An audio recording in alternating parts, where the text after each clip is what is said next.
Hola amigos. Boris Johnson, durante una reunión en la cumbre del G7 en Elmau, compartió con el presidente francés, Emmanuel Macron, sus puntos de vista sobre la solución de la crisis en Ucrania. Según él, los intentos de resolver la situación en esta etapa solo contribuirán a la preservación de la inestabilidad en el mundo, y al fortalecimiento de la posición de Moscú. Como la ambigüedad preside las acciones de la OTAN, nadie sabemos lo que quieren decir esas palabras. El caso es que la noche del sábado, inusualmente por la hora que era, las 23 horas, en cortejo con Putin llegó apresuradamente al Kremlin por la noche. El cortejo con el presidente Putin llegó al Kremlin desde Vnukovo a las 23. Algo inusual. Pero la explicación es simple: hablar en una línea segura y tomar algunas decisiones. Ahora la pregunta es, ¿tuvo algo que ver con el incremento masivo de los bombardeos a Kiev? De la reunión del G7 este fin de semana en Alemania, y de la reunión de la OTAN en España la próxima semana, pueden salir noticias serias, que incrementen la tensión. El caso es que un diputado del Comité de Defensa de Rusia ha dicho que en caso de guerra, Londres será el primer objetivo de Rusia si estalla una guerra global. En un discurso televisado, Andrei Gurulyov, un diputado del Comité de Defensa de Rusia, ha advertido este sábado de que si estalla una guerra a gran escala con la OTAN, la Federación Rusa destruirá todo el grupo de satélites espaciales del enemigo durante la primera operación aérea, asegurando que a Rusia no le importará si son estadounidenses o británicos, los veríamos a todos como de la OTAN. Segundo, mitigaremos todo el sistema de defensa antimisiles, en todas partes y al 100%. Tercero, ciertamente no comenzaremos desde Varsovia, capital de Polonia, París capital de Francia, o Berlín capital de Alemania. El primero en ser golpeado será Londres, la capital británica. Está muy claro que la amenaza para el mundo proviene de los anglosajones, ha sentenciado. Un misil ruso es armamento suficiente para hundir al Reino Unido. Gurulyov ha reiterado que, si estalla una guerra, Europa Occidental sería cortada de los suministros de energía, por eso, sería destruida y inmovilizada. En la tercera etapa, se verá lo que Estados Unidos le dirá a Europa Occidental sobre continuar su lucha en el frío, sin alimentos ni electricidad. Y me pregunto, ¿cómo los Estados Unidos lograrán mantenerse al margen?, ha agregado Andrei Gurulyov. Las amenazas del diputado ruso se producen, mientras que el gobierno del primer ministro británico, Boris Johnson, no escatima ningún esfuerzo para echar leña al fuego del conflicto entre Rusia y Ucrania que entra en su quinto mes.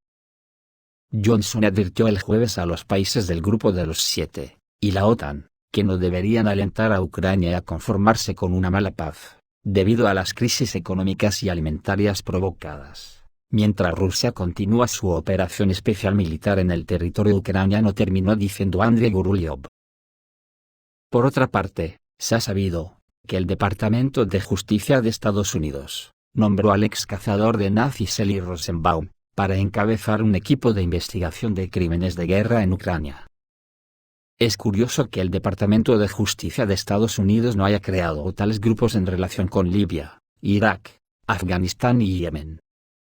¿Pero qué juego es este que se trae la OTAN? El caso es que después del traslado urgente de Putin al Kremlin a horas intempestivas, la ofensiva rusa se ha incrementado, y un ataque masivo de las fuerzas aeroespaciales rusas fue hecho desde Bielorrusia. 24 misiles alcanzaron instalaciones militares en la región de Zitomir. El alcalde de la ciudad, Sergei Sukhomlin, dijo que las instalaciones militares de las Fuerzas Armadas de Ucrania fueron atacadas en los suburbios. La aviación rusa disparó misiles desde el espacio aéreo de Bielorrusia. Zitomir en sí no se vio afectado. Hasta ahora, la participación de Bielorrusia en la guerra de Ucrania era vaga. Minsk se limitó a presentar su territorio para un ataque a Kiev en los primeros días de la invasión. Pero Alexander Lukashenko de repente se volvió más aliado y pasó de las declaraciones, cuando dijo, «No seremos arrastrados a la guerra», o «Bielorrusia quiere ser arrastrada a la guerra», declaró. Sin embargo, en una reunión con Vladimir Putin el 25 de junio en San Petersburgo, que fue transmitida por el canal Rusia 24, el presidente de Bielorrusia expresó su preocupación por las acciones de Polonia y Lituania. Afirmó que la prohibición del tránsito a Kaliningrado es algo parecido a declarar algún tipo de guerra, e invitó a Putin a tomar medidas de espejo sobre las acciones de Occidente, en particular, en vuelos de aviones de la OTAN con armas nucleares cerca de las fronteras de Bielorrusia, y desplegar armas nucleares allí. Putin respondió que eso podría hacerse, porque en Europa, los estadounidenses tienen almacenadas 200 bombas tácticas nucleares en 6 países miembros de la OTAN. Y se han preparado 257 aviones para su uso. Putin sugirió reequipar los aviones Su-25 bielorrusos en Rusia para cargas nucleares, y en los próximos meses transferir a Minsk los sistemas Iskander-M, que pueden utilizar tanto misiles balísticos como de crucero, tanto en armas convencionales como nucleares. Anteriormente, Lukashenko anunció su intención de comprar los sistemas S-400 y los Iskander de la Federación Rusa. Llamó a estas últimas buenas armas, que cubren todo el territorio de Polonia hasta el Báltico, sin mencionar los estados bálticos. Y prácticamente Ucrania para Kiev. Dios no lo quiera, no estoy insinuando nada, pero para que entiendan el campo de tiro de las armas que tenemos, dijo Lukashenko. Probablemente, este impulso de Lukashenko esté relacionado con la declaración de Putin de que todos los asuntos sobre el estado de la Unión han sido acordados. El registro legal de este estatus elimina dudas sobre la legalidad de la transferencia de armas nucleares. Y se dio una señal a Occidente de que la Federación Rusa y Bielorrusia ahora están actuando juntos. Pueden organizar un bloqueo de Lituania y ocupar el corredor de Suwalki, una franja de tierra entre Lituania y Bielorrusia de unos 100 kilómetros de largo, que podría conectar el territorio de Bielorrusia con la región de Kaliningrado de Rusia, dijo Lukashenko. Sobre los ataques, la Dirección General de Inteligencia del Ministerio de Defensa de Ucrania declaró que anoche se llevó a cabo un ataque aéreo masivo en las regiones de Chernihiv, Sumy y Kiev desde el territorio de Bielorrusia, y este es el primer caso de este tipo. Según la inteligencia ucraniana, más bien estadounidense, 6 aviones Tu-22M3 lanzaron 12 misiles de crucero Kh-22. En el momento del ataque, estaban cerca de la ciudad de Petrikov, no lejos de Mofir, a unos 60 kilómetros de la frontera estatal de Ucrania. Despegaron del aeropuerto de Saikovka en la región de Kaluga de la Federación Rusa. El portavoz del Ministerio de Defensa, Alexander Motuzianik, informó a Strana, dijo que Bielorrusia había concentrado cerca de 4.000 soldados cerca de las fronteras de Ucrania. Es muy posible que los rusos puedan transferir rápidamente reservas adicionales al territorio de Bielorrusia y posiblemente preparar una ofensiva, dijo. Y hoy domingo en Ucrania ha ocurrido un hecho que nos acerca un poco más al precipicio. Aeronaves de la Fuerza Aérea de los Estados Unidos entraron en el espacio aéreo de Ucrania y se adentraron en él desde la frontera de Polonia al menos 60 kilómetros. Se sabe que tal caso está lejos de ser el primero. Además, todo el tiempo que los aviones militares estadounidenses están en territorio de Ucrania, estos últimos están cubiertos por cazas de la OTAN que vuelan cerca de la frontera polaco-ucraniana, aunque no la cruzan.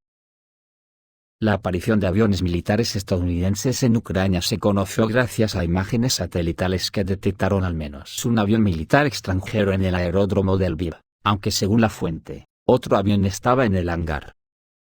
Al final resultó que, estamos hablando de jets de negocios Gulfstream G400 y Gulfstream G550. Estos últimos, según fuentes, pertenecen a la Fuerza Aérea de Estados Unidos. Sin embargo, se desconoce qué había exactamente a bordo. Según una serie de datos, estamos hablando de la entrega de un grupo de mercenarios y especialistas extranjeros al territorio de Ucrania. Sin embargo, este hecho indica que los aviones de combate de la OTAN también pueden estar en el espacio aéreo de Ucrania, lo que se informó anteriormente en repetidas ocasiones, aunque no se encontró confirmación.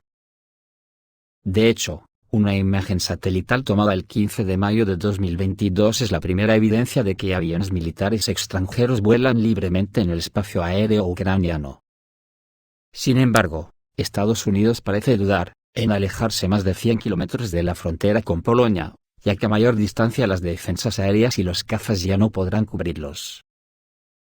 También se han visto 3 bombarderos Tu-22 de largo alcance avistados sobre el sur de Bielorrusia. Hace unas horas, 3 bombarderos Tu-22 de largo alcance ingresaron al espacio aéreo sobre la parte sur de Bielorrusia a la vez.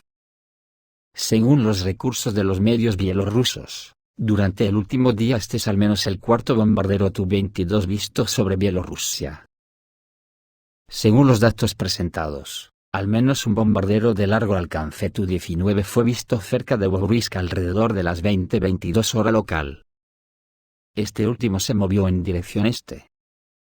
Unas horas más tarde, sobre la parte sur de Bielorrusia, se detectaron otros 3 bombarderos Tu-22M3 de largo alcance. Los residentes de las regiones de Gomel y Mogilev de Bielorrusia informan esto. Se observa que los aviones volaban a una altura bastante elevada, pero se pudo ver que estos últimos se dirigían hacia la zona fronteriza de Ucrania, mientras que se observó que permanecieron sobre la región durante un breve periodo de tiempo.